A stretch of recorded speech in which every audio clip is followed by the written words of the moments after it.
A proclamation.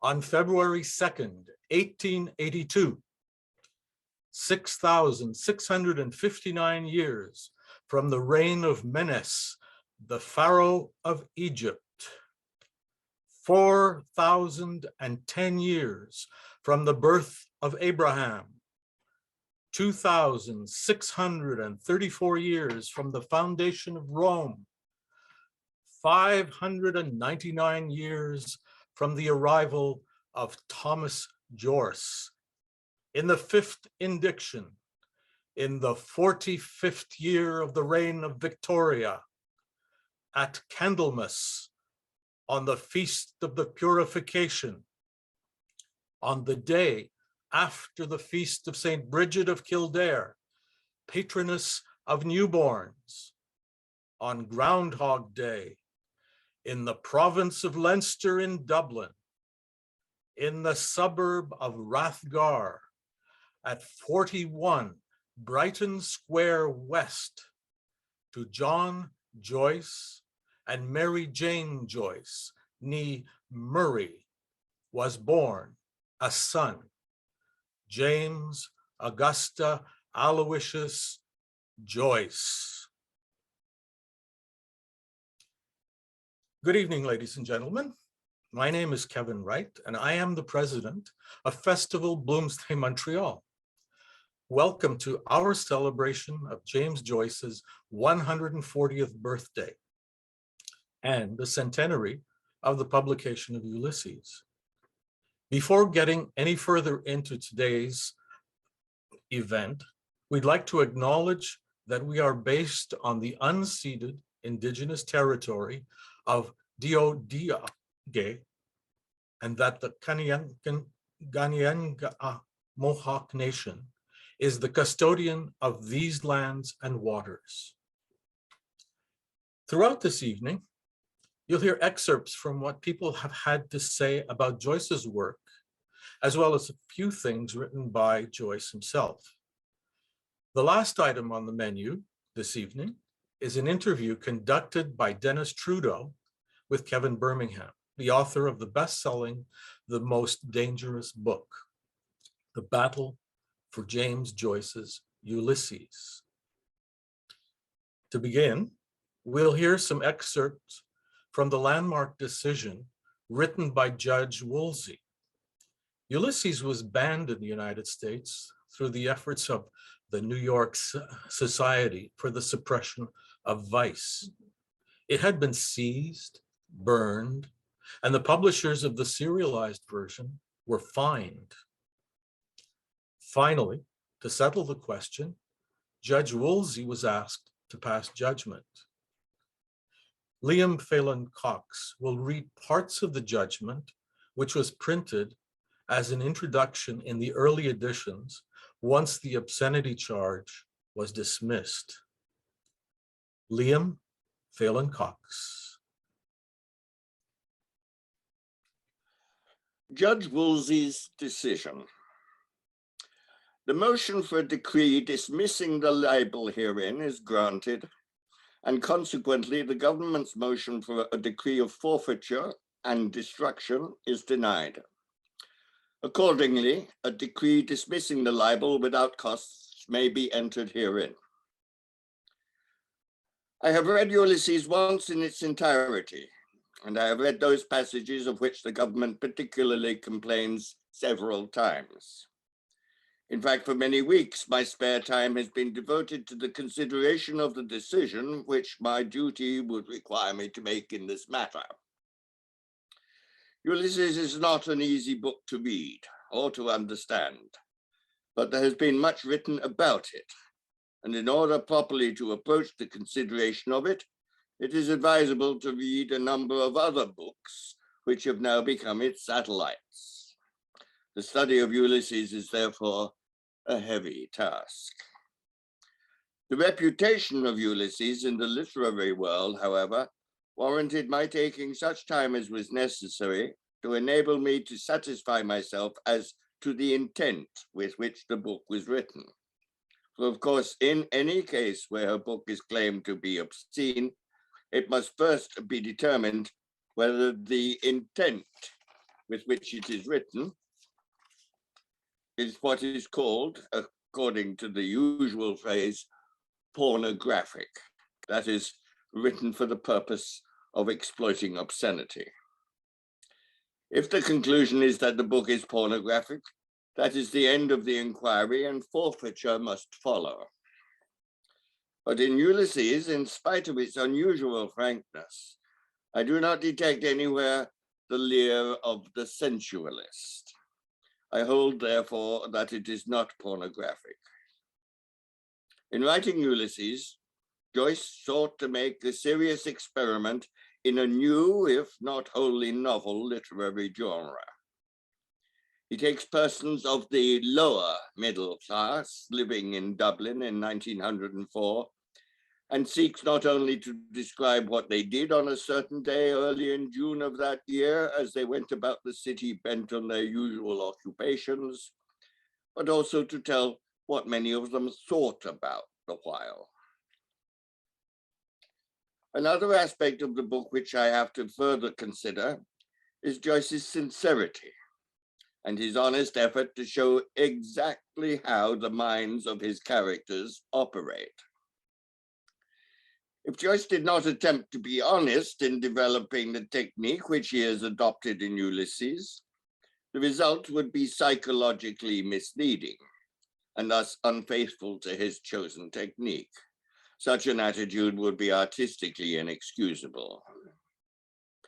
It is because Joyce has been loyal to his technique and has not funked its necessary implications, but has honestly attempted to tell truly, fully, what his characters think about, that he has been so misunderstood and misrepresented. His attempt sincerely and honestly to realize his objective has required him, incidentally, to use certain words, which are generally considered dirty words, with the result that many think there is a poignant preoccupation with sex in the thoughts of his characters. The words which are criticized as dirty are old Saxon words known to almost all men, and I venture to many women, and are such words as would be naturally and habitually used, I believe, by the types of folk whose life, physical and mental, Joyce is seeking to describe. In respect of the recurrent emergence of the theme of sex in the minds of his characters, it must always be remembered that his locale is Celtic and the season spring. Whether or not one enjoys such a technique as Joyce uses is a matter of taste on which disagreement or argument is futile. But to subject that technique to the standards of some other technique seems to me to be little short of absurd. Accordingly, I hold that Ulysses is a sincere and honest book, and I think that the criticisms of it are entirely disposed of by its rationale. It is only with the normal person that the law is concerned. Such a test as I have described, therefore, is the only proper test of obscenity in the case of a book like Ulysses, which is a sincere and serious attempt to devise a new literary method for the observation and description of mankind. I'm quite aware that owing to some of its scenes, Ulysses is a rather strong draft to ask some sensitive, though normal, persons to take. But my considered opinion after long reflection is that whilst in many places the effect of Ulysses on the reader undoubtedly is somewhat emetic, nowhere does it tend to be aphrodisiac. Ulysses may therefore be admitted into the United States. John M. Woolsey, United States District Judge, December the 6th, 1933. The end. Thank you, Liam. Harry Levin was an influential American literary critic and student of modernism. In 1941, the year Joyce died, he published a series of essays entitled James Joyce, A Critical Introduction. It has been described as one of the first books to sum up the contribution of James Joyce, which is still in print. Considering that others were quick to condemn Joyce, it is noteworthy to think that Harry Levin was able to see something others couldn't. To give us a hint as to what Levin did see, Howard Krosnick will read a sample of what Levin had to say about Leopold Bloom and Stephen Dedalus. Howard Krosnick. Thank you. Levin titled this section of his book, The Personal Epic, The Two Keys, The Uncreated Conscience. The artificer was weary of his long exile and lured by the love of his natal soil. The Roman poet and exile goes on to say, and the rest of his myth rehearses the filial tragedy. The father cries out for the son. Joyce's confused recollection in Ulysses makes the son cry out for the father. Pater, ait. On the brink of expatriation, poised for his trial flight, Stephen, in the portrait of the artist, is more nearly akin to the son. His natural father, Simon Dedalus, is left standing in the mystical kinship of foster age. The Jesuit fathers who supervised his education no longer call him son. He has appealed from Father Dolan to Father Conmee. Now he appeals from the church to another paternity. His wings take him from the fatherland. The labyrinth leads toward a father. The publication of Ulysses was heralded by a lecture in which Valéry Larbaud confided to the public the main intentions of the book, very much as Joyce had confided them to him. In particular, he pointed out that the title was a key, that the contours of the story would be clear to readers who kept the Odyssey in mind, and that an epic conception would impress its form upon the confusing substance of modern life. Other commentators found, however, that not all of Joyce's latent meanings were to be so easily unlocked. Readers who did not happen to be Dubliners felt that Tom's Dublin Directory would make a better guide than Homer. For their benefit, as a key to the Ulysses of James Joyce, Paul Jordan Smith reprinted a map of Dublin. Between these two schools of interpretation, there is little room for disagreement. They supplement each other and assist us to comprehend the work as a whole. A single broken phrase emerging from the last indistinct murmurs of Finnegan's Wake is almost an appeal for help. The keys to. We grasp at both keys to Ulysses, the map and the myth. Joyce's Odysseus, an advertising canvasser, exercises his professional wiles in devising a trademark for the firm of Alexander J. Keyes. He hits upon St. Peter's symbol, a pair of crossed keys, also the insignia of the Isle of Man.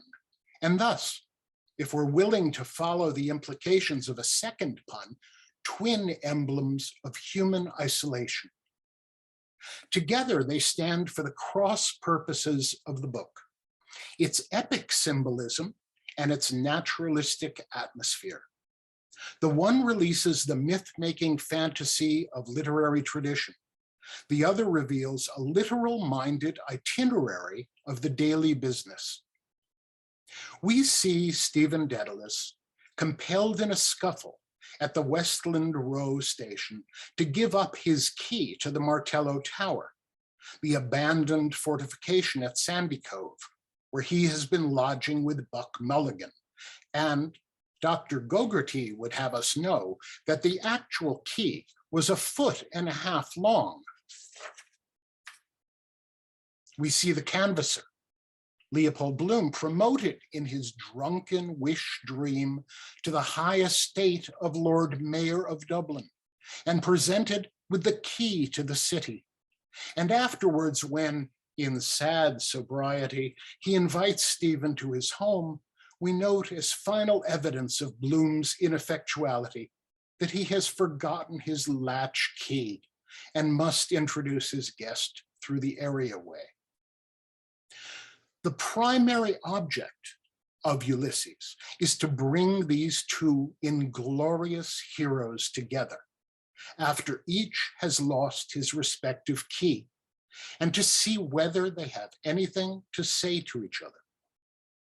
All of Joyce's books, like Thomas Mann's, fit into the broadening dialectical pattern of Künstler versus Bürger. In the critical terminology of Stephen Dedalus, Ulysses signalizes a shift from the personal to the epic. It leads the artist away from himself toward an exploration of the mind of the bourgeois. The form progresses, as Stephen has foretold, until the center of emotional gravity is equidistant between himself and the new hero, Mr. Bloom. But the latter is not a newcomer to Joyce's mind. As far back as 1906, Joyce had thought of setting down a full account of the uneventful day of an ineffectual Mr. Hunter. He first thought of unifying the series of disjointed sketches on which he was then engaged by the title Ulysses at Dublin, instead of Dubliners. Meanwhile, he was composing his autobiographical novel. And when he had half completed the original design for a portrait of the artist as a young man, it occurred to him that Mr. Hunter's day in Dublin could provide the occasion for a sequel. Thus, Ulysses puts the introspective portrait of the artist against the exterior background of Dubliners. It might be described as a desperate effort to reintroduce the artist to his native city, but it also endeavors to subject the city dweller to a process of artistic transfiguration. At the beginning of the Irish revival, John Eglinton, in Thoreauistic revolt against the culture of cities, had raised the question of a new heroic literature. The difficulty, he suggested in Pebbles from a Brook, lay in the unheroic nature of the citizen. Quote, a shell, his power gone from him, civilization like a robe whirled down the stream out of his reach in eddies of London and Paris, the truth no longer the ichor of his being, but a cloudy, evaporated mass of problems over his head. This is he, Homo sapiens, poor, naked, neurotic, undeceived, ribless wretch.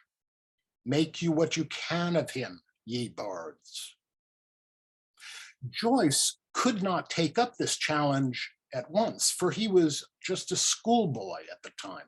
For the time when his English master assigned an essay on your favorite hero, he chose to write about Ulysses.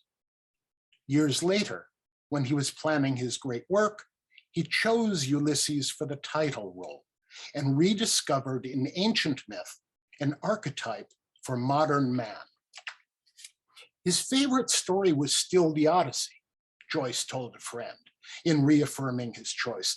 It embodies everything, the man of so many devices who has known so many men and so many cities, is an all-embracing figure, a composite of the pettiest stratagems and the broadest sympathies in human nature.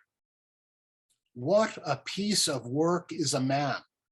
The apparition of Ulysses at Dublin prompts us to wonder. Ambiguously, a ribless wretch exalted to Homeric stature, and a legendary hero fallen upon evil days. Out of these contradictions, Joyce's characters derive their special irony and pathos. His epic title, like Galsworthy's Forsyte's Saga, expresses his reservations. Most of the paladins of realistic fiction, ever since Cervantes made it the literary expression of middle-class culture, have been mock heroes. Don Quixote's tilts with windmills may, in some Pickwickian sense, have been battles with giants. In the same sense, the trade route of an Irish canvasser may be the pilgrimage of a contemporary Ulysses. Irish heroes are famous for their long pedigrees, but narrow-minded realism excludes those Mediterranean vistas from the thoroughfares of Dublin and insists upon scaling a decade of prodigious adventure down to the dimensions of an ordinary day. Quote, the dailiest day possible, in Arnold Bennett's phrase. On that day, 16 June 1904, the Gold Cup races were run off at Ascot. At New York, when the General Slocum exploded in the East River, 500 lives were lost. From the Orient came news of Russo-Japanese conflict over Port Arthur. Nothing in particular happened in Ireland. Dublin remained the center of paralysis. The weather was fair and warmer in the afternoon, with thunder in the evening and showers at night. At the Gaiety Theatre, Mrs. Bandman Palmer was appearing in Leah. At the Queen's, the Elster Grimes Opera Company was performing The Lily of Killarney. Handbills floating about the city announced the coming of an American evangelist, J. Alexander Dowie. Cleary's was advertising a summer sale, sandwich men bearing the more or less consecutive letters of H-E-L-Y-S filed through the streets. In schools and churches, libraries and newspaper offices, shops and concert halls, public houses and houses of prostitution, there was business as usual. In the morning, at Glasnevin Cemetery, the body of one Patrick Dignam is buried. At midnight, in the maternity hospital on Hollis Street, a child is born to a Mrs. Mina Purefoy. Leopold Bloom is a passive spectator at both these events. He plays an even less active part in the event which takes place that afternoon in his own home at 7 Eccles Street, when his wife, the singer Madame Marion Tweedy Bloom, commits adultery with her concert manager, Hugh E. Blazes Boylan. Nor is the day a much more eventful one in the life of Stephen Dedalus. His 6 months of exile in Paris abruptly terminated with 5 momentous words: mother, dying, come home, father. Now he is living in the Martello Tower and teaching in the private school of Mr. Garrett Deasy at Dalkey. After his quarrel with Mulligan, he decides not to return to Sandy Cove. He tells an unemployed stranger that there will be a job at Dalkey next day and walks homeward with Mr. Bloom. But he soon leaves his new friend and goes his own way.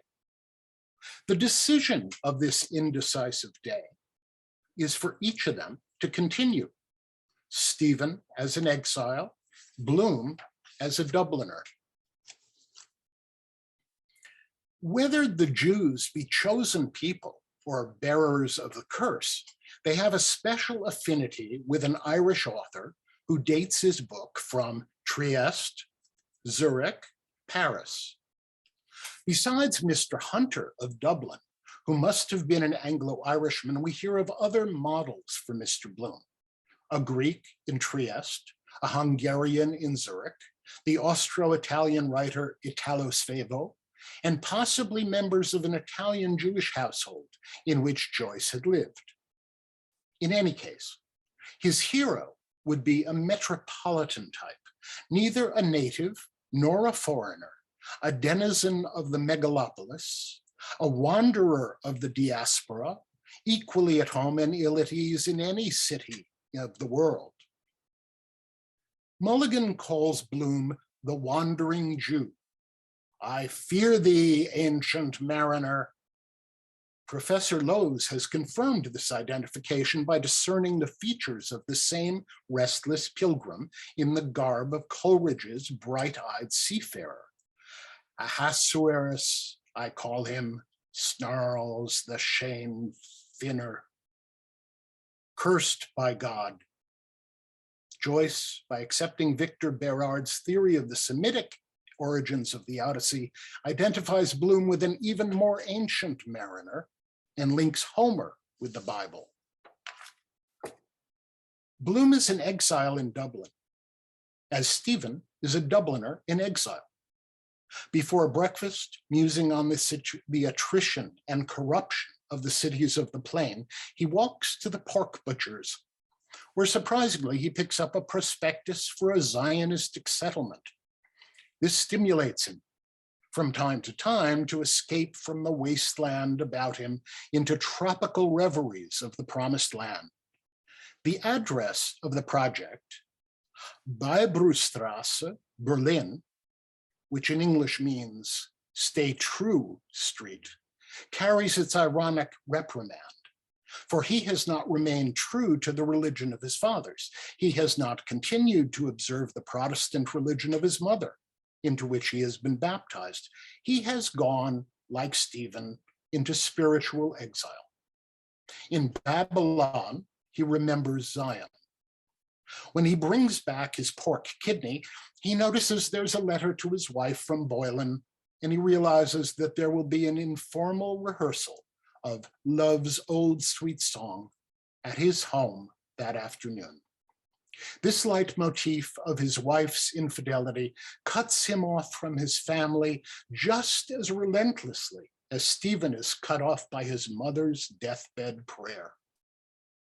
Isolated together, Joyce sets his personification of the city alongside his portrait of the artist. Neither is complete without the other, he knew very well, but he also knew that both are usually incomplete. He succeeded in uniting them by a literary tour de force, by crossing the two keys of topography and mythology. Bloom, however, is unaware of his symbolic role. Just as Stephen is out of touch with his municipal environment, Stephen starts as an individual and becomes a type. Bloom starts as a type and becomes an individual.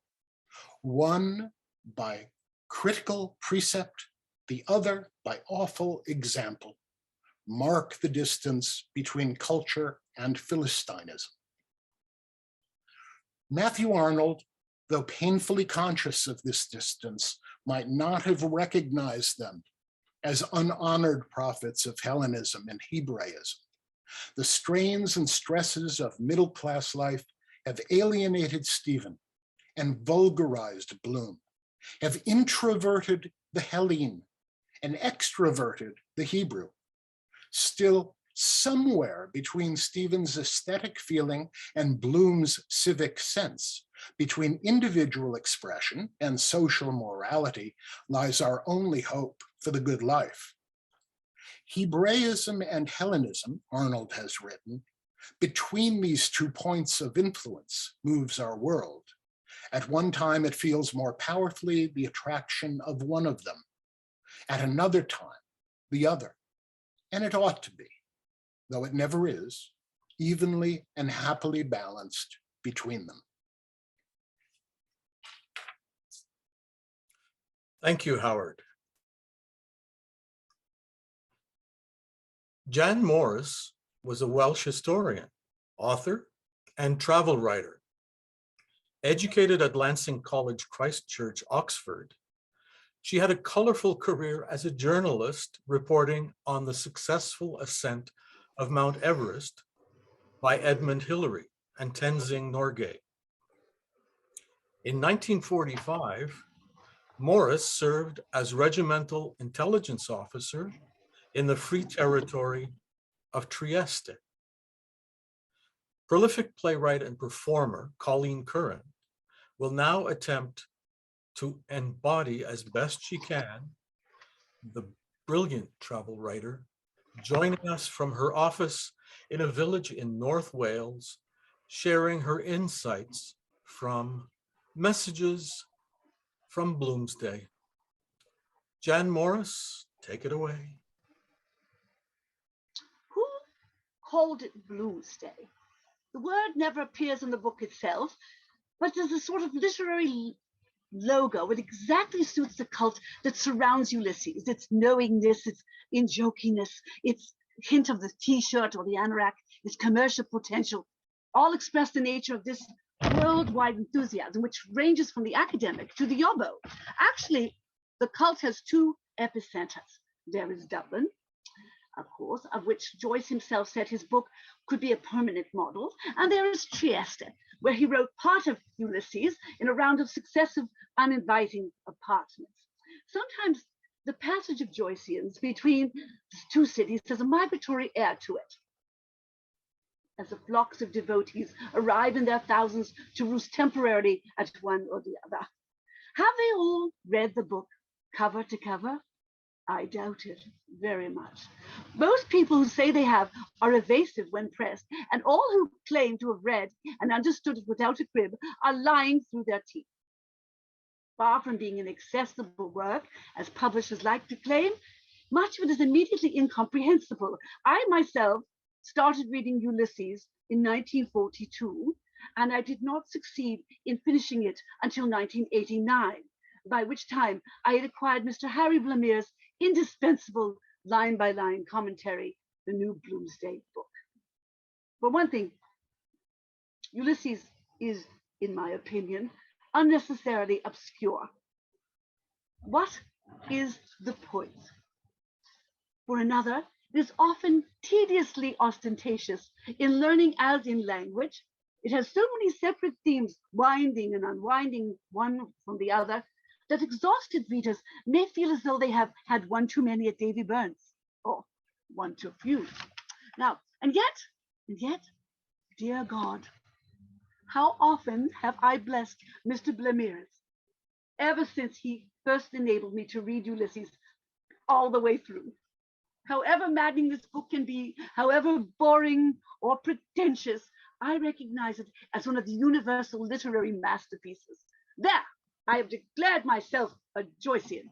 And as a matter of fact, when I opened one of my many copies of Ulysses today, one else fell the packaging of a cake of lemon soap. Yes, bought years ago at the Sandy Mount Martello Tower and sold in memory of the lemon-scented soap that Poldy bought for himself in Sweeney's in Lincoln Place. I have kept it for 17 years, and one can't get hardly more Joycean than that. First and most obviously, it is a book about Dublin. Lots of Dublin has disappeared since 1904, but lots hasn't, and it is a fascination to follow that famous meander through its streets. There we go, we Joycean train spotters with our maps in our hands and dear Mr. Blamere's in our capacious string bags, deploring still the demise of the Bath Avenue tram, rejoicing to find the coffee fragrant as ever outside Bewley's. Then Ulysses is also the portrait of a man. Some critics say the most complete portrait of a man ever written. Ulysses is a study in jealousy, too, because during the afternoon, Bloom is cuckolded, and he knows it. It is a comedy, sometimes aspiring to farce, but not often, for my taste, very funny.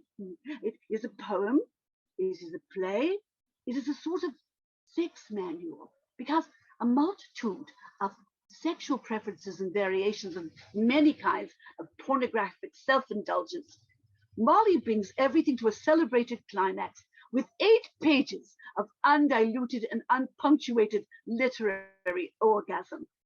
It's full of sorrows. It has a happy ending. To my mind, the glory of the thing is this, that we can read it how we please, if we manage to read it at all. I choose to find in it an elementary lesson in morality, because I believe that at its core, there lies a parable of goodness. Paul de Bloom is as fallible a man as ever lived, a lascivious daydreamer, but he's good at heart. And my favorite passage in the whole work concerns his passing over to O'Connell Bridge at about 7 on Bloomsday morning. As he walks, he scrumples up a piece of paper and throws it over the parapet, wondering if the seagulls fluttering around will think it edible. Of course, they don't. But a few moments later, Paudie feels sorry for those birds, feels ashamed to try to deceive them, and buying a couple of Banbury cakes from a nearby stall, crumbles them, returns to the bridge, and makes recompense to the gulls. One could not be basically bad and do that. And the grand allegorical lesson of Ulysses is perhaps that you can be an idler and a lecher, the most pretentious of writers, the most pedantic of scholars, the silliest of literary groupies, the drunkest of louts down at Temple Bar, and still be as kind a man as Leopold Bloom.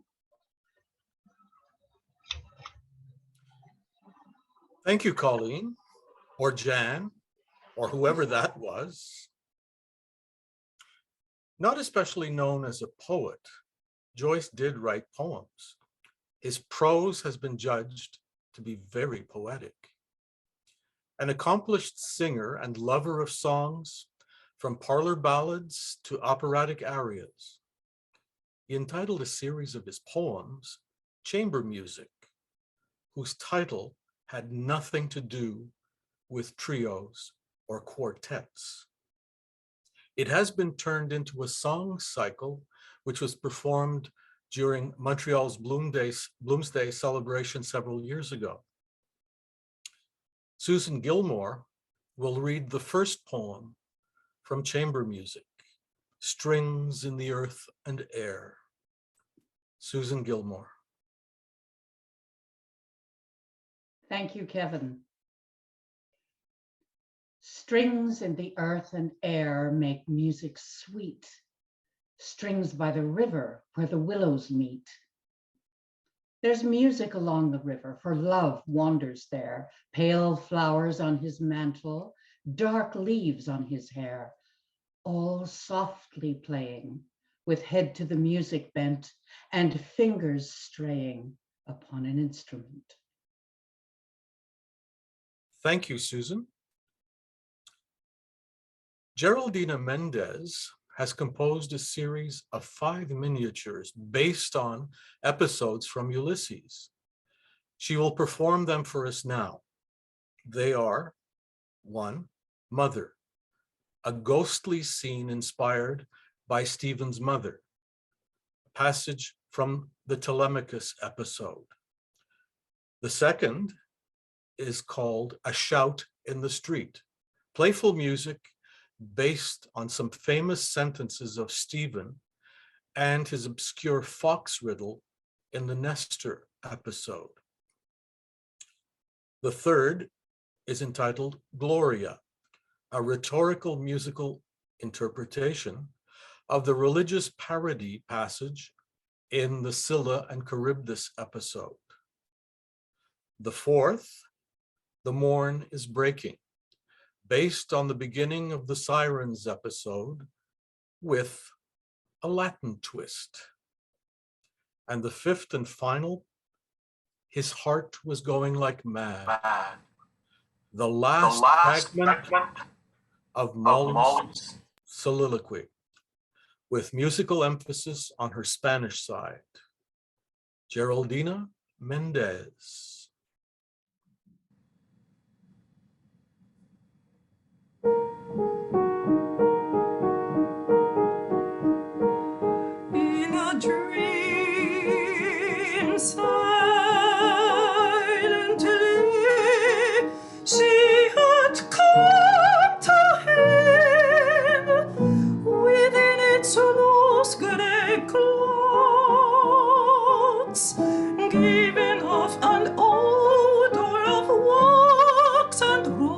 rosewood. Her breath bent over him with mute secret words, a faint odor of wetted ashes. Her glazing eyes staring out of death to shake and bend. I saw on me alone.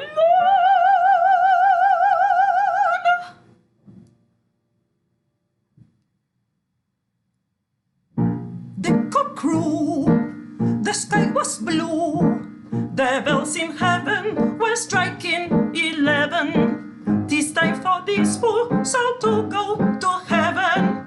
She was no more, and on a hill beneath winking stars a fox, rhetoric propelling his horse with merciless bright eyes, scraped him the earth, listened, scraped up the earth, listened, scraped and scraped. His story, Stephen said, is a nightmare from which I am trying to awake. That is God, a shout in the street.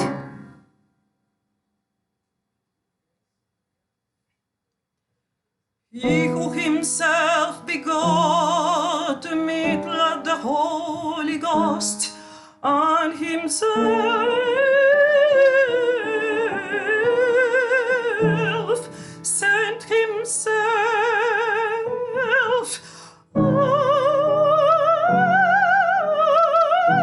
again. Between himself and others who put upon by his fiends, stripped and whipped, was nailed like but to burn door, stuck on cross tree. Oh, let him bury stood of heart of hell, fed into heaven, and then this 1900 years sitteth on the right hand of his own self, but yet shall come in the latter day to doom the quick and dead, when all the quick shall be dead already. Gloria in excelsis Deo. Philip's heart was full of flowers.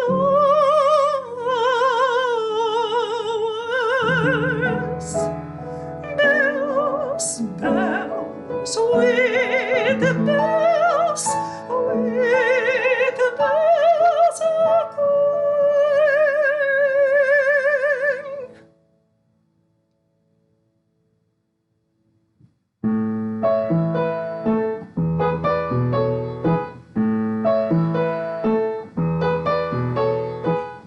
Bronze by gold hurt the hoof irons, steady leaning, impressed tips, picky chicks of rocky thumbnail tips, horrid and gold flush more. A husky 5-note blue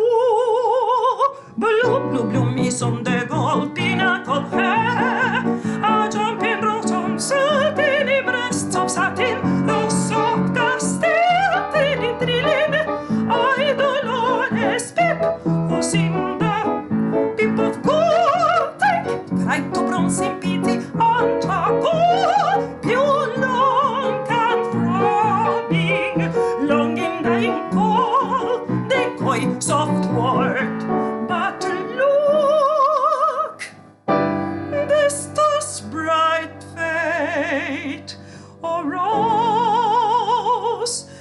would stare up and answer, 'cause still the morn is breaking.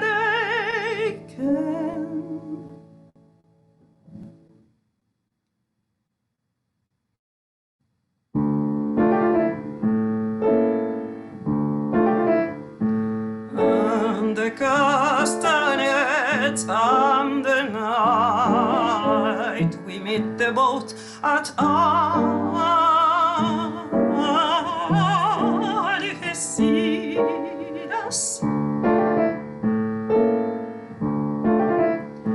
And the sea, crimson sometimes like fire, and the glorious sunsets on the fig trees in the Alameda Gardens, yes.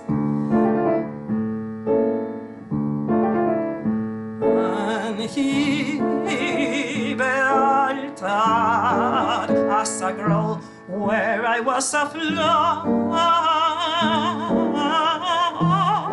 of the mountain, yes. When I put a rose in my hair like the Andalusian girls used, or shall I wear a red? Yes. And how he kissed me under the Moorish wall, and I thought, well, as well he mustn't know that. And then I asked him with my eyes to ask again, yes. And then he asked me, would I, yes, to say yes, my mountain flower. And first I put my arms around him, yes, and drew him down to me so he could feel my breast, all perfume, yes. And his heart was going like mad. And yes, I said yes, I will, yes.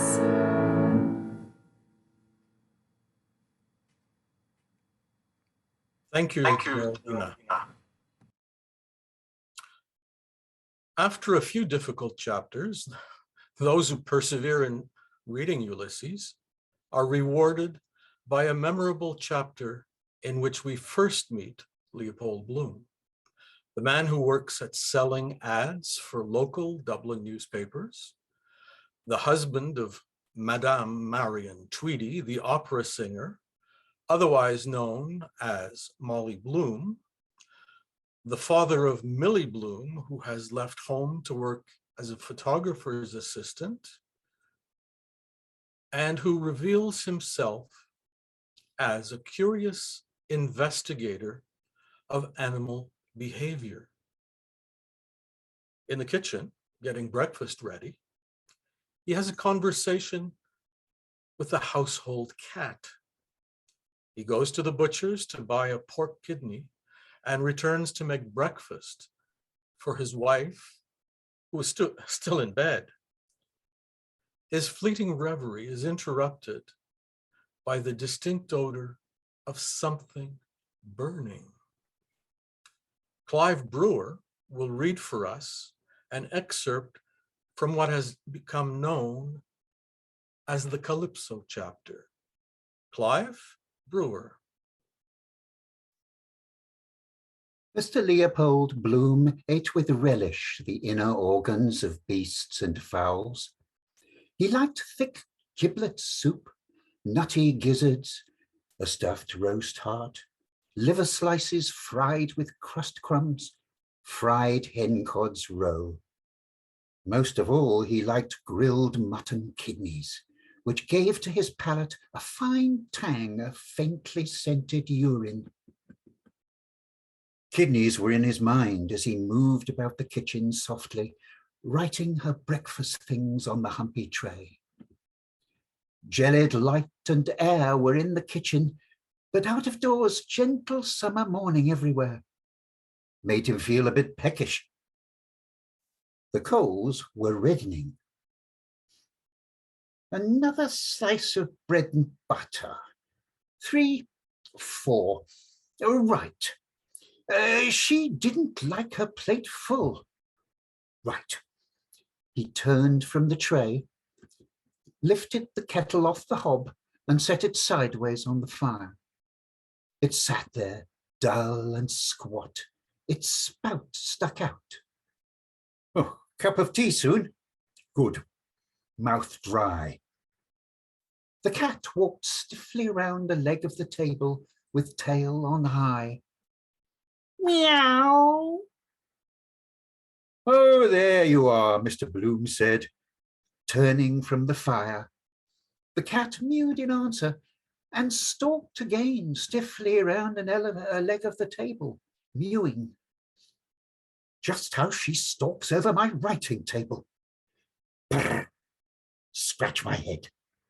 Brr. Mr. Bloom watched curiously, kindly, the lithe black form. Clean to see the gloss of her sleek hide, the white button under the butt of her tail, the green flashing eyes. He bent down to her, his hands on his knees. Milk for the pussins, he said. Meow, the cat cried. They call them stupid. Oh, they understand what we say better than we understand them. She understands all she wants to. Vindictive too. Cruel. Her nature. Curious mice never squeal. Seem to like it. I wonder what I look like to her. Height of a tower? No, she can jump me. Afraid of the chickens she is, he said mockingly. Afraid of the chooks. I never saw such a stupid pussins as the pussins. Meow, the cat said loudly. She blinked up out of her avid, shame-closing eyes, mewing plaintively and long, showing him her milk-white teeth. He watched the dark eye slits narrowing with greed till her eyes were green stones. Then he went to the dresser, took the jug Hanlon's milkman had just filled for him, poured warm bubbled milk on a saucer, and set it slowly on the floor. Grrr, she cried, running to lap. On the doorstep, he felt in his hip pocket for the latchkey. Oh, not there. In the trousers I left off. Oh, I must get it. Potato I have. Creaky wardrobe. Oh, no use disturbing her. He pulled the hall door to after him very quietly. More, till the footleaf dropped gently over the threshold, a limp lid. Looked shut. All right till I come back, anyhow. He crossed to the bright side, avoiding the loose cellar flap of number 75. The sun was nearing the steeple of George's Church. Oh, be a warm day, I fancy, especially in these black clothes. Feel it more. Black conduct, reflect, refracts, is it, to the heat? But I couldn't go in that light suit, make a picnic of it. His eyelids sank quietly often as he walked in happy warmth. He halted before Blue Black's window, staring at the hanks of sausages, polonies, black and white. The shiny links packed with forcemeat fed his gaze, and he breathed in tranquilly the lukewarm breath of cooked, spicy pig's blood. Mr. Bloom pointed quickly. Threepence, please. Thank you, sir. 2 letters and a card lay on the hall floor. He stooped and gathered them. Mrs. Marion Bloom. His quickened heart slowed at once. A bold hand. Mrs. Marion. Holdy! Entering the bedroom, he half closed his eyes and walked through warm yellow twilight towards her tousled head. Who are the letters, Flor? He looked at them. Mullingar. Oh, Millie. A letter from me from Millie, he said carefully, and a card to you, and a letter for you. He laid her card and letter on the twill back bedspread near the curve of her knees. Do you want the blind up? Letting the blind up by gentle tugs halfway, his backward eye saw her glance at the letter and tuck it under her pillow. That do? He asked, turning. She was reading the card, propped on her elbow. She got the things, she said. He waited till she had laid the card aside and curled herself back slowly with a snug sigh. Hurry up with that tea, she said. I'm parched. Well, the kettle is boiling, he said. Scald the teapot. On the boil, sure enough, a plume of steam from the spout. He scalded and rinsed out the teapot and put in 4 full spoons of tea, tilting the kettle then to let the water flow in.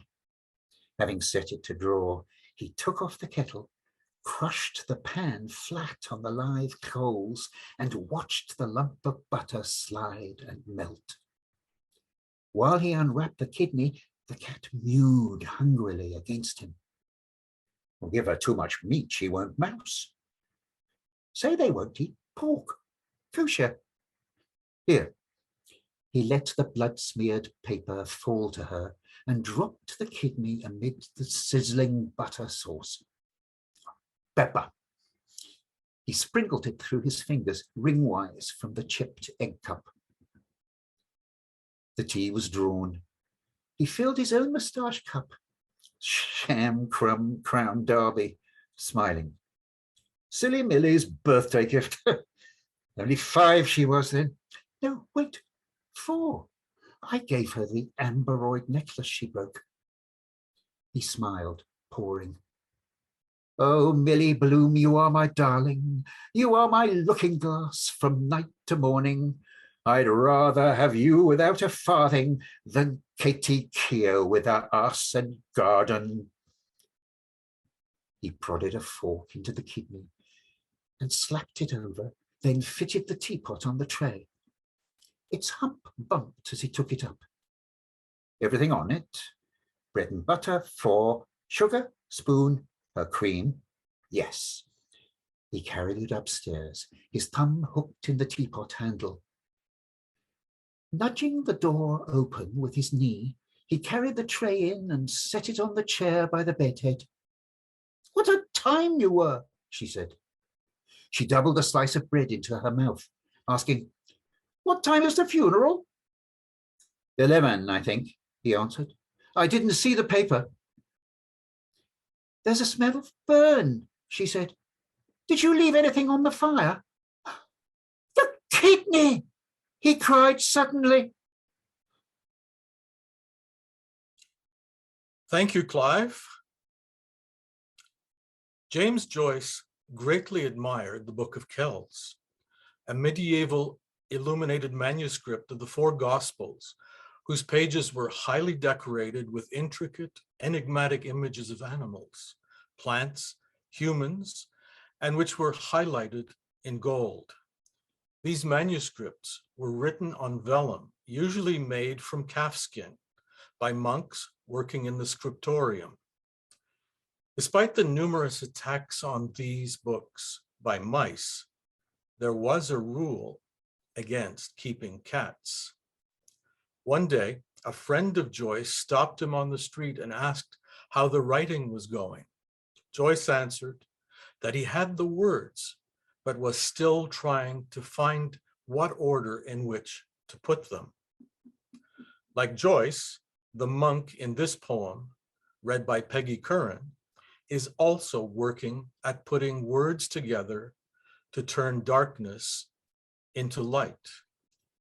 This poem, Pangorban, written in Old Irish, was found in the Reichenau Primer, a manuscript from the 8th or 9th century in the library of a monastery which is now in Germany. The translation is by Robin Flower. Some might find a particular resonance between the monk and themselves in this time of pandemic. The monk is alone with his cat, and some people today are alone with a cat or a dog. Peggy Curran. I and Pangur ban my cat. 'Tis a like task we are at. Hunting mice is his delight. Hunting words, I sit all night. Better far than praise of men to sit with pen and book and pen. Pangur bears me no ill will. He too plies his simple skill. 'Tis a merry thing to see at our tasks. How glad are we when at home we sit and find entertainment to our mind. Oftentimes a mouse will stray in the hero Pangur's way. Oftentimes my keen thought set takes a meaning in its net. 'Gainst the wall he sets his eye, full and fierce and sharp and sly. 'Gainst the wall of knowledge I all my little wisdom try. When a mouse starts from its den, oh, how glad is Pangur then.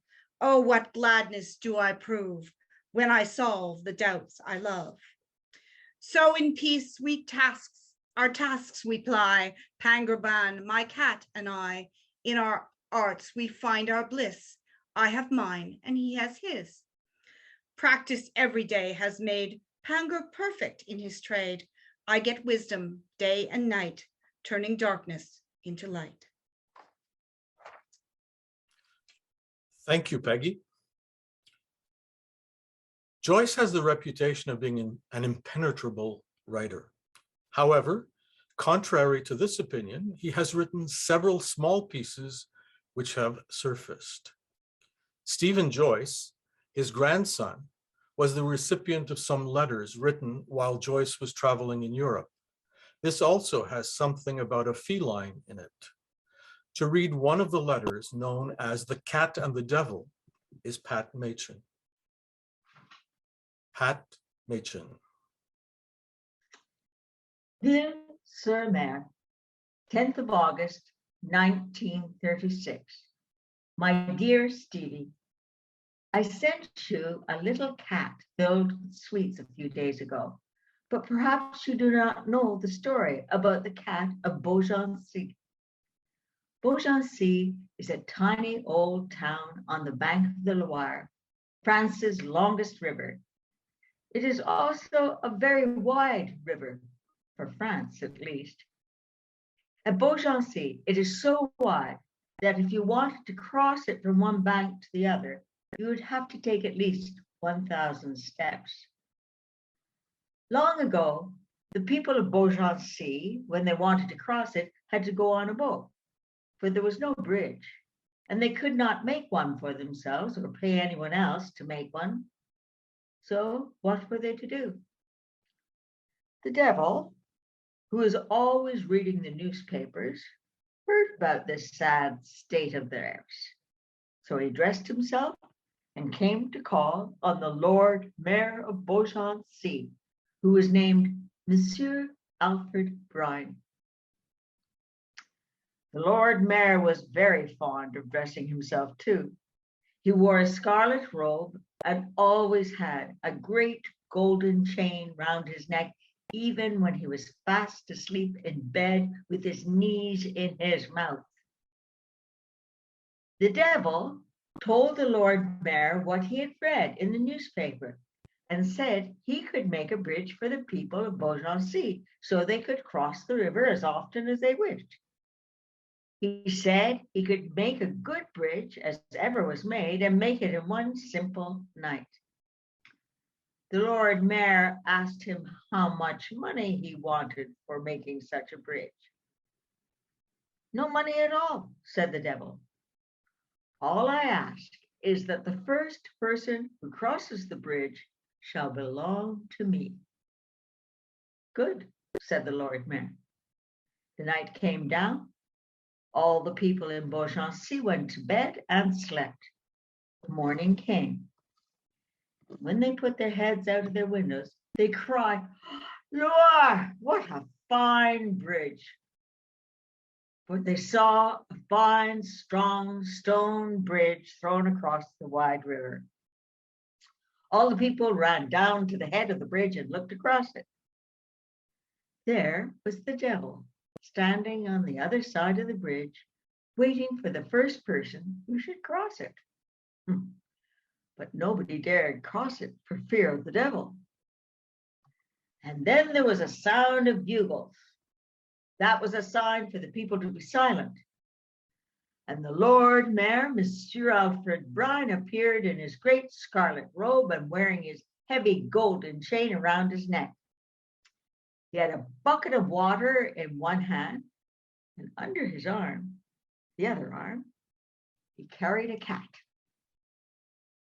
The devil stopped dancing when he saw him on the other side of the bridge and put up his long spyglass. All the people whispered to one another, and the cat looked up at the Lord Mayor, because in the town of Beaugency, it was allowed that a cat should look at a Lord Mayor. When he was tired of looking at the Lord Mayor, because even a cat gets tired of looking at a Lord Mayor, he began to play with the Lord Mayor's heavy golden chain. When the Lord Mayor came to the head of the bridge, every man held his breath, and every woman held her tongue. The Lord Mayor put the cat down on the bridge, and quick as a thought, splash, he emptied the whole bucket of water over it. The cat was now between the devil and the bucket of water, and he made up his mind quite as quickly and ran with his ears back across the bridge and into the devil's arms. The devil was as angry as the devil himself.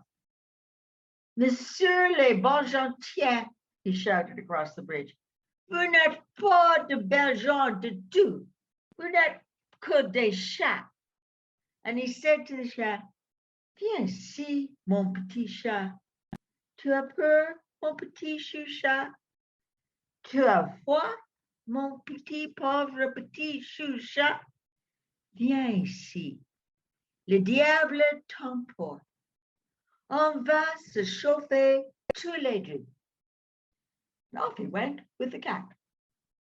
And since that time, the people of the town are called les chats de Beaugency. But the bridge is still there, and there are boys walking and riding and playing upon it. I hope you like my story. Nona. Oh, P.S. The devil mostly speaks in a language of his own called belly babble, which he makes up himself as he goes along.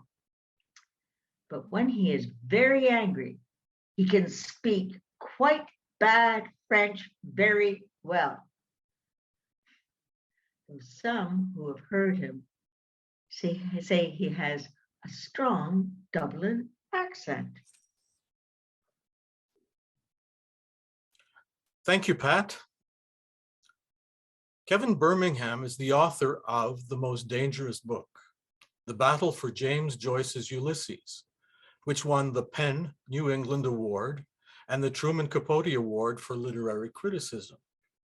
He has been named a public scholar by the National Endowment for the Humanities, and he received his PhD in English from Harvard. His writing has appeared in Harper's, the New York Times Book Review, Slate, and the Chronicle of Higher Education. One critic said about this book, it appears on the surface to be about the big 1930s censorship case against Ulysses. But Birmingham provides an in-depth historical perspective accounting of feminism in the 1920s and 30s, women's suffrage, the publishing industry, censorship laws, piracy, among many other interesting topics. His latest book is entitled Dostoevsky, The Sinner and the Saint, and he has just signed a contract for a new book on Oscar Wilde. Dear audience members, In an interview with Dennis Trudeau, it is my honor to present Kevin Birmingham. Kevin Birmingham, welcome to Bloomsday Montreal. Welcome to this February 2nd anniversary of the 100th publication, the 100th year of the publication of Ulysses by James Joyce. You're the author of the most dangerous book, The Battle for James Joyce's Ulysses, and it's good to have you with us. Thank you for having me, Dennis. What does this 100th anniversary mean to you? Well, it's in a way surprising how long it's been, partly because Ulysses, I think to me, still seems fresh and relevant. I know, of course, that we're delving into, a 1922 book that takes place in 1904. And so we're going back into the past, and it's very clear how much it's rooted in a certain time and that time isn't ours. But the innovations of Ulysses still seem fresh. They still seem original. They still seem somehow wrenched out of time. And so to celebrate the centennial is mostly to celebrate 100 years of readership. There are very few writers, probably I can really only think of two off the top of my head, who have days effectively dedicated to them. This year, we're celebrating both February 2nd, the centenary of Ulysses, which was published on February 2nd because it was James Joyce's birthday, and he was a suspicious man and thought that a birthday publication would be an auspicious moment for him. And of course, we also celebrate Bloomsday, June 16th, every year, and that is an incredibly rare thing to happen in the literary world. What do you think, for all of us readers and followers and Joyceans or whatever, what should the anniversary mean to us? That's a difficult question to answer, partly because there's no clear answer about what Ulysses should mean to us.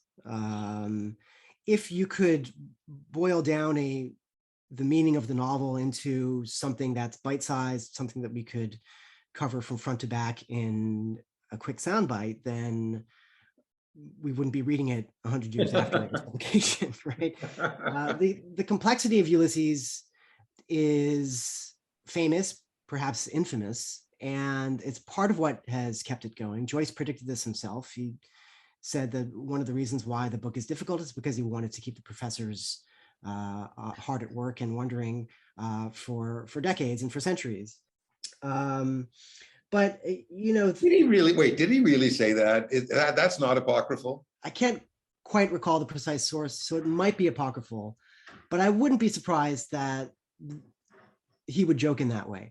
My personal reading of it is that I think Ulysses is difficult because Joyce was an incredibly lonely person, and to write a difficult book was to force readers to lean in more closely to him, to try as hard as possible to get as close as possible to his words. He wanted readers to read his novels the way lovers read love letters, right? He wanted people to pause over every sentence, over every word, to caress the language, to think about it over and over again. What he did say, and I don't think this is apocryphal, is that he would rather have one reader reading his book 1,000,000 times than 1,000,000 readers reading his book once.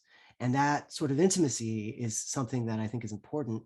And that's one of the things that we can remember after this 100 years, is that it's really 100 years of intimacies, 100 years of close scrutiny. It's not 100 years of broad, casual reading. It's 100 years of a model of reading that is not in favor, that is not commonly encountered very often. We normally read, especially these days, to skim. We read very quickly. We are scrolling on our phones, doom scrolling, as some people would call it in the pandemic.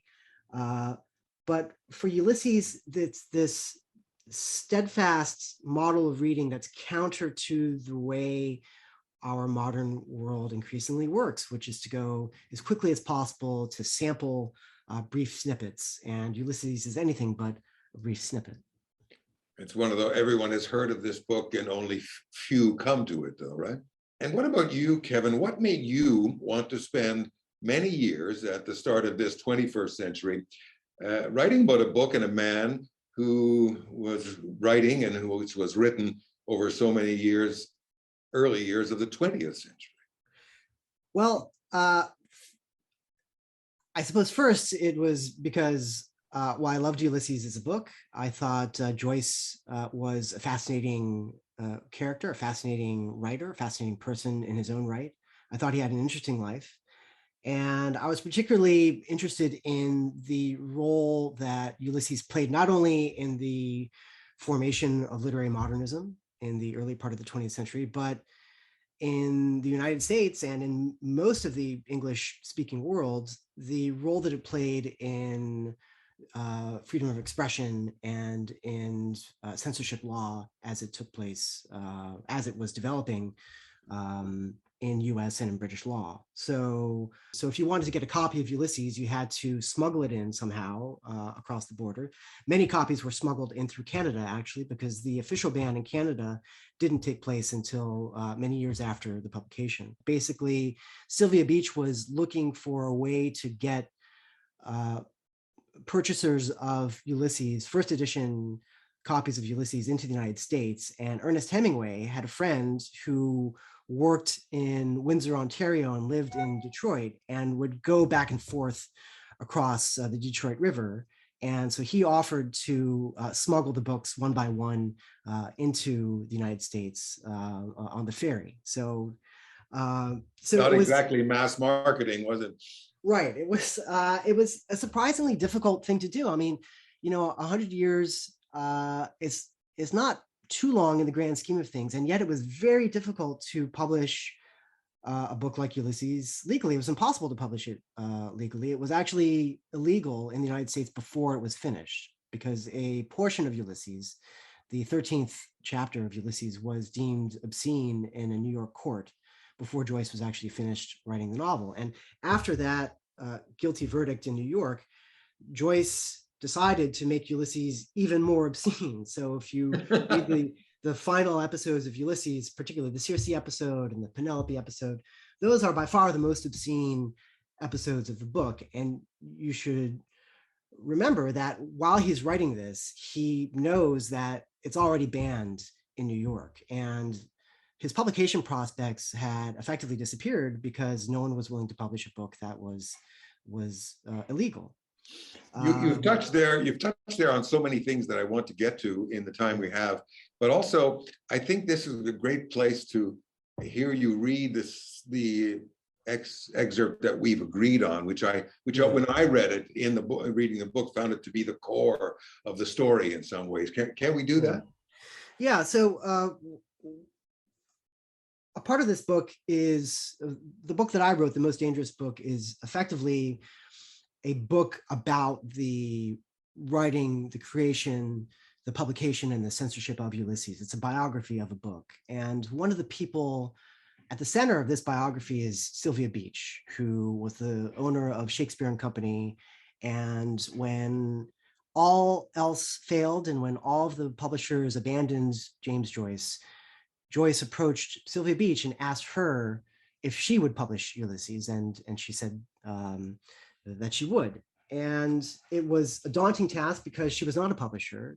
She had a bookshop, but she didn't know anything about publishing a book. And it was an incredibly difficult book to publish, especially given the legal problems surrounding it. So I wanted to sort of give a sense of the difficulty of what it was like for this woman to publish what would end up being one of the most important novels of the 20th century. So it's about Sylvia Beach, and it's just after Joyce and Beach had decided that they would go into business together and publish Ulysses. Despite all of this, Sylvia Beach decided that Shakespeare and Company, a company of one, after all, of a 34-year-old American expatriate who was, until recently, sleeping on a cot in the back room of a diminutive bookshop on a street nobody could find, would issue the single most difficult book anyone had published in decades. It would be monstrously large, prohibitively expensive, and impossible to proofread. It was a book without a home, an Irish novel written in Trieste, Zurich, and Paris to be published in France in riddling English by a bookseller from New Jersey. Joyce's readership was scattered, The book was at turns obscure and outrageous. Its beauty and pleasures were so coy, its tenderness so hidden by erudition, that when it did not estrange its readers, it provoked them. Ulysses was not even finished, and already it had been declared obscene in New York and burned in anger in Paris. None of this mattered. Sylvia Beach wanted to be closer to Joyce and to the center of contemporary literature. Thank you, Kevin, for reading that for us and for giving that explicit introduction to it. There's a way in which it amazed me reading your book about how intimate and close and small the literary world and circles seemed to be at the time, from Eliot to Pound, from Hemingway to Gide. They all seemed involved and in touch and in anticipation of what Joyce was doing. How small and intimate was that literary circle really? Well, there are a couple of ways that we can get a sense of the intimacy of it. One was Shakespeare and Company itself. It was a node for literary activity. It was a place for community. It was a place where people gathered. Another way to measure it is the size of the Little Review, the magazine that was serializing Ulysses before Ulysses was actually published. The subscriber list to the Little Review was only about 2,000 people. So we're talking about a very small magazine. And while it was a small readership, it was a very engaged readership. It was a readership that was interested in the latest that was happening in both art and in politics, and they were experimental. So when Shakespeare and Company first published Ulysses, the first edition of Ulysses is only 1,000 copies. And reading your book about the battles for the publication and the legal battles, there seems to be also operating a kind of serendipity with these amazing characters, John Quinn, the New York lawyer, the Mrs. Weaver, Anderson, and Heap in New York and London publishing and following the story and financing it, Sylvia Beach, all playing their roles, Judge Wolsey later. When you write about the harrowing journey that one book might happen to take, one of the things that you realize is that it takes an entire village of people to raise a book, that to publish a book requires a huge effort. And of course, if you write a book, you realize that you are, as an author, are always indebted to all these other people who helped you out along the way. It could be a person who gave you some information. I, for example, found out just by chance walking down the street in Cambridge, someone waved me down and she said, well, I happen to know the grandson of Judge Wolsey. Judge Wolsey was the judge who legalized Ulysses. And it was just by that coincidental encounter that I was able to get in touch with the grandson of Judge Wolsey and went to Wolsey's estate in Petersham, Massachusetts, and saw all of these private documents that no one had seen before. So serendipity was something that was important to Joyce, something that was important to the way culture in Paris works. It's important to the way Dublin works. It's important to the way Dublin is depicted in Ulysses. People, the wandering rocks of Ulysses, the people who just happen to be crossing paths. It's an important part of the life of a city, and it ends up becoming an important part to the life of writing, and particularly an important part to the life of writing about cities. There are a number of people you quote in the book discussing the impact of Ulysses, the publication of it and its meaning. Carl Jung said that Ulysses distilled a new universal consciousness. Yeah. And T.S. Eliot said, it made the modern world possible for art. Yeah. For you, what do those things mean? Well, Jung and Eliot were coming at it from very different directions. When Eliot first read Ulysses, he knew it was incredible. One of his ways of thinking about literature was that when a new artist comes along, an artist of genius, that new artist is actually changing the history of literature that came before that artist. And when he was reading Ulysses, he definitely saw that. And the impact of Ulysses on Eliot was tremendous. For Carl Jung, he comes at it from a very different perspective. Of course, he's a psychologist, and he treated very briefly his Joyce's daughter, Lucia. When he first read Ulysses, he thought it was madness. He thought Joyce was insane. He thought he was potentially schizophrenic. Carl Jung at first was repulsed, but it took months or years to come around and to see it from a different perspective. There is something about Ulysses, you know, I'm just recalling my first reading of it back when I was an undergraduate, when I was a freshman, how I had a sort of love-hate relationship with it. I didn't like many of those chapters and certainly didn't understand them. Right. But there's something about the book that sticks with you. And it's that stickiness to the book that gets you to come back sooner or later. It doesn't do that for everyone, but it does do that for a lot of people. And it's when people come back to it, when they go to a second reading, or even if they start to skim passages a second time, that's when the book starts to come together. And this is part of what I mean by a completely different model for reading than the one that we're used to. When you write a book today, almost any editor will tell you the thing that you want to do is make sure that there's no confusion, no furrowing of the brow for any reader who is reading. And even if it's a reader don't make them ask any questions. Don't make it overly confusing. It is a rule of thumb to make things as fluid and as easy as possible. And for Joyce, that wasn't happening. And it was deliberately not happening. And even back in the 19 teens and 20s, it took time for readers, even brilliant readers like Virginia Woolf, to get used to that. You write in the book, and I quote this from page 227, the chaos of modernity demanded a new conceptual method to make sense of the contemporary world, to make life possible for art.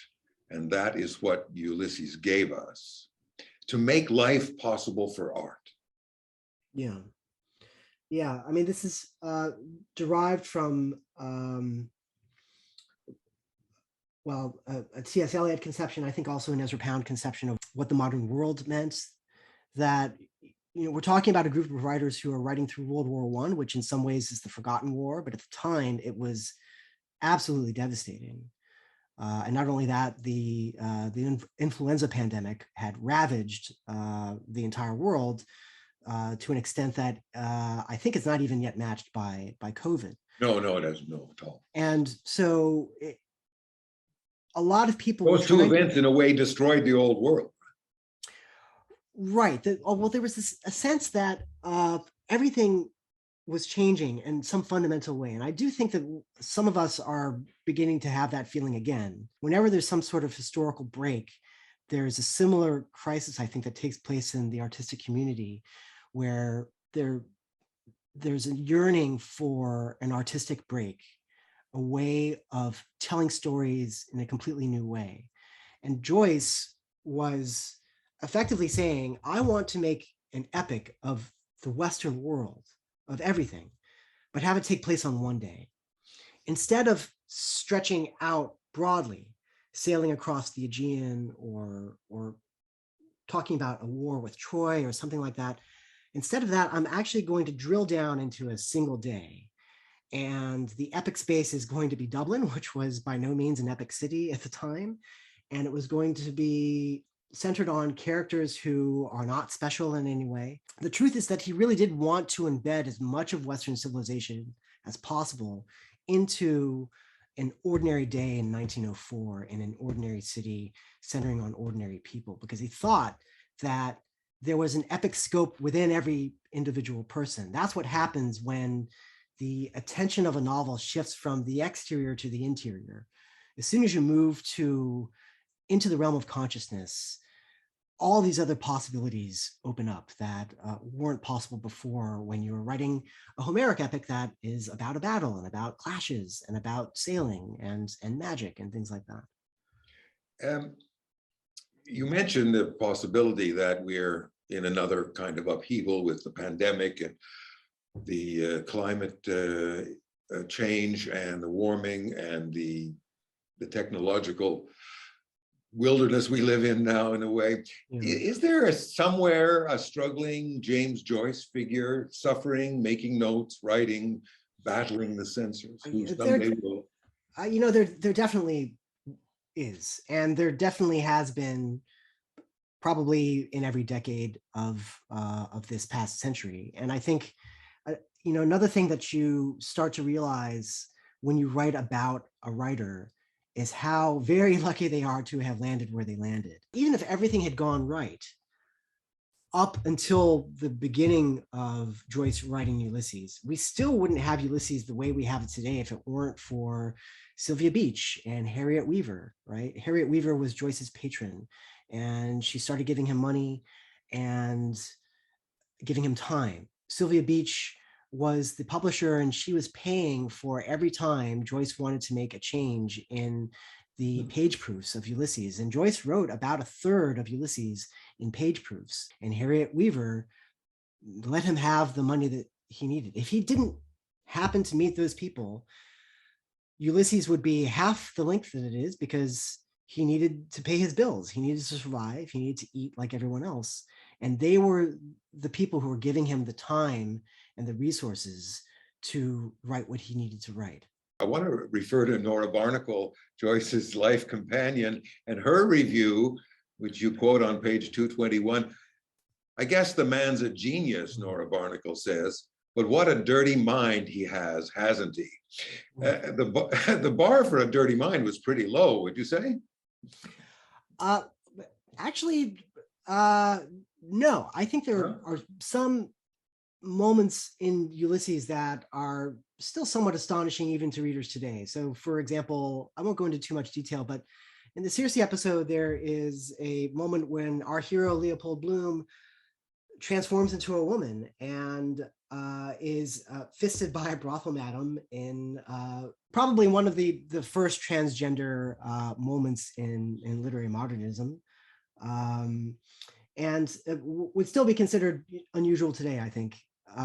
One of the reasons why she might have said that is because the Penelope episode, the final episode, is a monologue by Molly Bloom, Leopold Bloom's wife, and Molly Bloom's voice is based on Nora Barnacle's voice. And she might have wanted to distance herself from Molly Bloom, even if she had those thoughts that she had. And she certainly wrote her own very, very dirty letters to James Joyce. They were so dirty, in fact, that she burned them, and none of them really survive. And he wrote dirty letters back to her. And he wrote dirty letters back to her. That's how we know how dirty they were, because as filthy as his letters were, he said to her at one point, "Your letter was dirtier than mine." So we know that she has a dirty mind as well. Joyce was just a little bit more candid about the dirt in his mind, and candid enough to publish it. The challenge, the difficulty of not only writing a book, but being in the publishing world is something that I was very much attuned to because of Joyce's struggles. I've just published a book about Dostoevsky, and so Dostoevsky had his own set of very difficult challenges in the making and creation and publishing of Crime and Punishment. And there were elements to his struggle that reminded me of Joyce's struggle. That Dostoevsky book, The Sinner and the Saint, on the publication, the writing and publication of Crime and Punishment, is your latest work. So I thought maybe we could have a little fun right now between Dostoevsky and Joyce. Even though Joyce, you told us, destroyed 19th century literature, and Dostoevsky was one of the paragons. Who'd you rather have a drink with, Joyce or Dostoevsky? Oh man, that's funny. I never thought of it. I would say,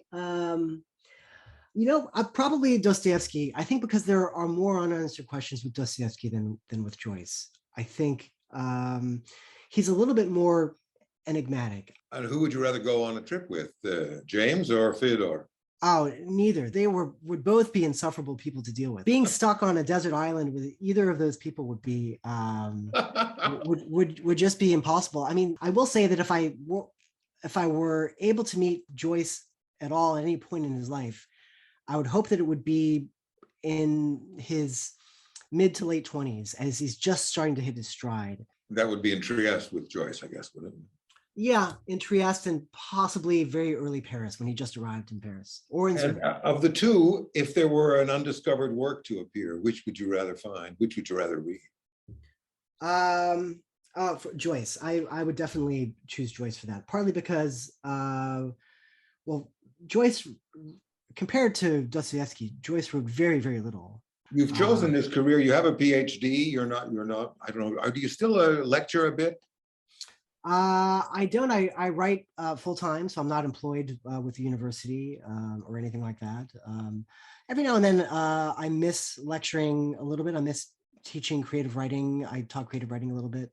I still do readings. Of course, we're still shut down in the pandemic. I have so readings are a little bit harder to organize, but it's still a joy to. Did you do a book tour for the Sinner?